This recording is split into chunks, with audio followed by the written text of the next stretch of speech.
So, in a fun turn of events, Beau DeMayo has seemingly indicated that he's going to expose Kevin Feige before a court date and accuses Marvel of disregarding Black stories.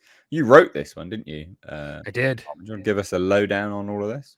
So basically, Beau DeMayo, he cannot keep Marvel's name out of his mouth. He is, since they fired him, he has just kind of been shooting off about them whenever.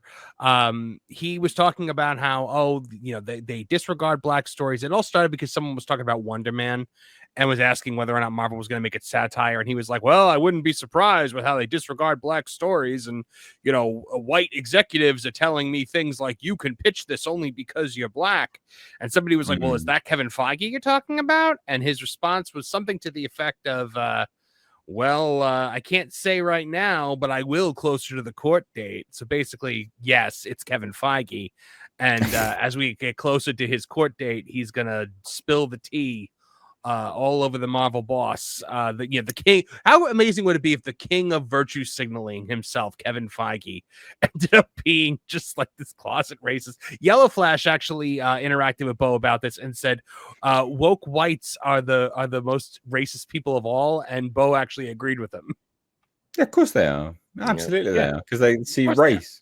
So yeah, all they see. Yeah. When's the court date? I can't. It's not. It hasn't been set yet. They filed a lawsuit because they're trying to get Beau out of his NDA. Because there's a new California law that essentially that the lawyer, it's the same lawyer that's defending Justin Baldoni, Brian Friedman. He's arguing, he is arguing that the NDA is illegal because of a new California law that makes NDAs null and void when talking about things like abuse or racism or things of the like. Right. But Beau has been a nonstop entertainment source about all things Marvel lately, just because he has got a definite axe to grind, especially after they it quote unquote came out as to why they fired him, where they said that he was sending pictures of himself to male staff members, which he has denied. But ever since then, it's just kind of been war on Beau DeMayo at Marvel, and because when it said court day, I was like, if I missed something, is Marvel taking him to court? Because I always thought to myself, it's very revealing that Marvel hasn't sued him for the things he's saying. Yeah, I know.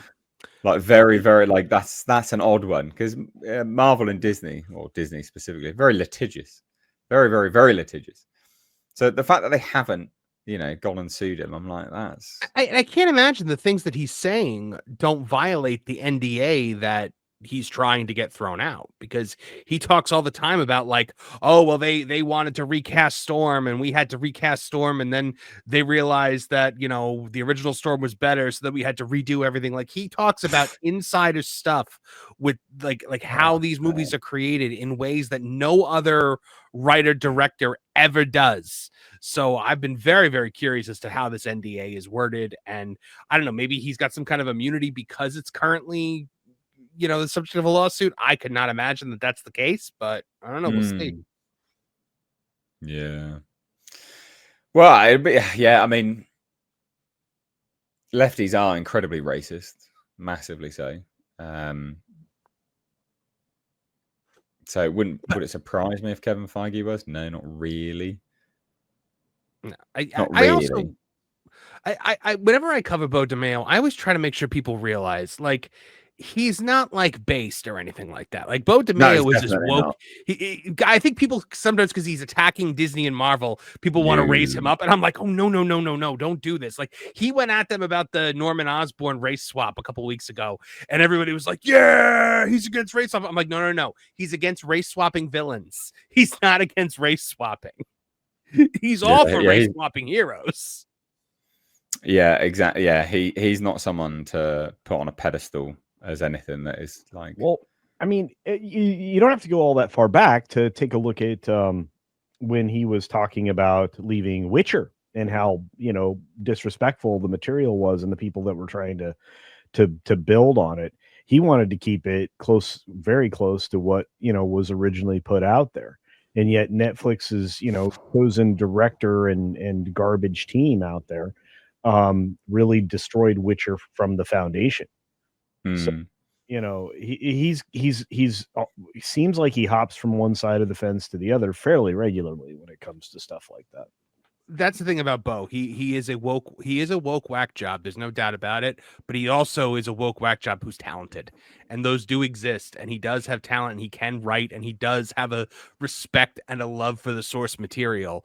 It's just that he virtue signals, and everything is about being black and gay. And he's the guy that said everyone was straight washing Wolverine and Morph's friendship when people were trying to ship them together, and everyone said no, they're just friends. He's not someone to admire, but his talent is admirable. Yeah, he's not. He's certainly not like a fool for sure. He's not incompetent. This doesn't strike me as someone that was hired on identity politics, basically. Regardless of him being. Hey, I think they probably thought that they hit the jackpot with him because they found a black gay guy who knew his stuff when it came to Marvel, as opposed to like every other creator they bring into the MCU who has no idea what they're doing. Yeah.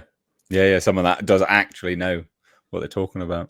It'd be hilarious. It will be hilarious to see what happens. I mean, as you said, this guy is an unending source of entertainment with the things that he says and the interactions that he has. The little tidbits of info that he reveals is very, very comical. I'll be intrigued to see what he says when Your Friendly Neighborhood Spider-Man gets released, because they're dropping that all in one day, aren't they? Which is very unusual for Disney. That's like the last time they did that was Echo, and we saw how that worked out. They're doing it because they know shit. Oh, they know it's hot garbage. Yeah, exactly. Yeah. What do you reckon to this, Nick? You stay quiet, mate. Yeah, so I remember when the build up to X-Men 97 was happening, and everybody's like, this is gonna be woke trash disaster. Like, and I'm a huge fan of X-Men the animated series from the 90s. Me and Coach both are. And so we were gearing up, gonna go through the episodes, and we were ready to trash all over it. And it actually was really, really well done and good. And it was probably the best thing I'd seen up to that point, and probably still to this day, that's come out on Disney Plus. So I really enjoyed X-Men 97. I thought it was very well done. Off the top of my head right now, I can't think of one woke thing that stuck out to me. I wasn't really a fan of the Storm storyline there. Storm and Forge. Yeah. But other than that, I thought it was really well done. My only thing is I wanted some more Wolverine time in there, which we didn't get. But he kind of talked about why there wasn't as much Wolverine in the story. So I'm looking forward to season 2, because I believe he did season 2, unless they completely redid it. He said that they have been ripping his scripts apart for season 2. He had season 2 completely written, but now he's saying the new showrunner they brought in is undoing all his stuff. He had put together an Onslaught thing going into season 3 and Age of Apocalypse stuff in season 2, and he said they're undoing all of that. Wow. Well, that's the direction it's going, is the whole Age of Apocalypse storyline. So I mean, I don't know how much they could really divert from it if they're staying true to the story, but I don't know. We'll see. But yeah, I was pleasantly surprised with his run of that first season of X-Men 97, and I cannot wait to hear what he's talking about as far as what he's going to expose Kevin Feige. It should be pretty interesting. Make for some good content for sure. Mm-hmm. Yeah, 100%. Monetize the shit out of it.